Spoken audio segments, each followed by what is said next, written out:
اتنا بڑا حاکم تھا وہی پر استعمال کر سکتا تھا. تو اگر لباس پہنا ہوتا تو سن کے پہچان لیا جاتا اور قتل کر دیا جاتا. لہذا اسے بالکل ننگا کیا گیا اور اونٹ کی پیٹ سے چپکا کے باندھ دیا گیا. آپ نے ایک بات غور نہیں کی, پیغمبر کی پیشین گوئی غور کیا آپ نے, پیغمبر نے کیا اچھا فرمایا, ظلم کرنے والے جان نہیں جب کس کا وقت بتائے جاتے ہیں.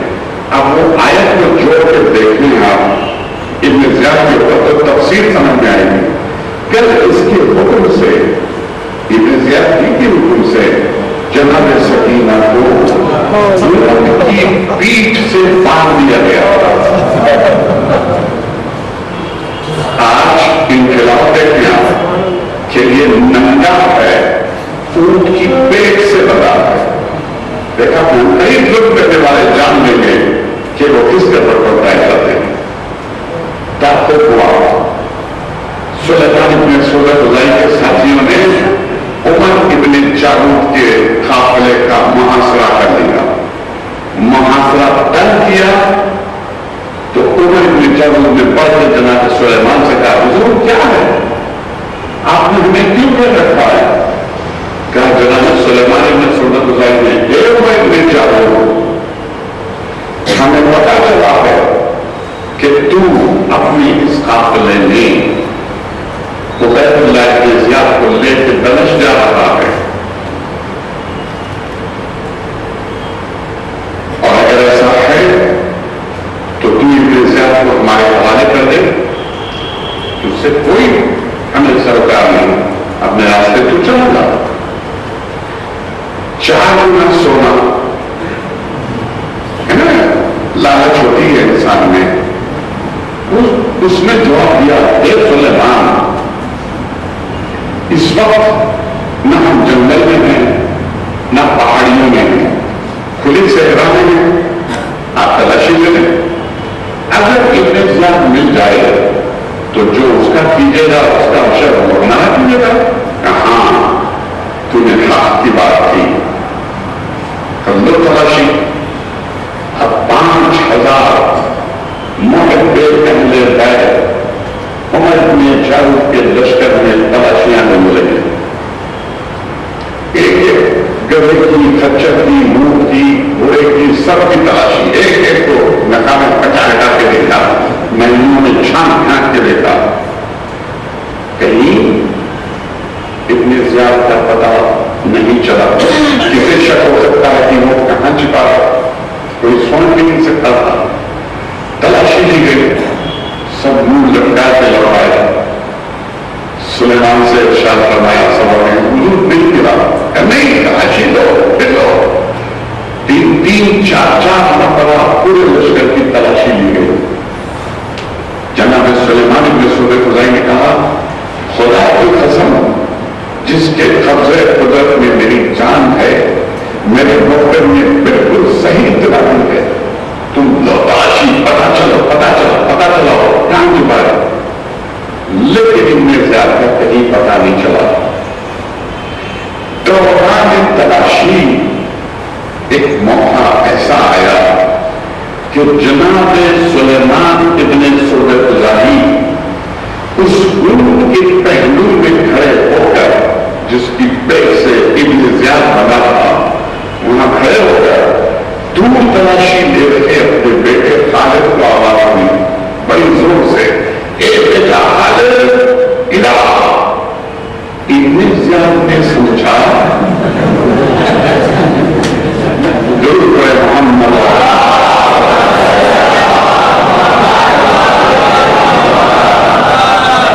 سلیمان کی آواز میں اتنا غور اور دہشت تھی, اور آواز اتنی دور تلاشی لے رہے بیٹے کو بھی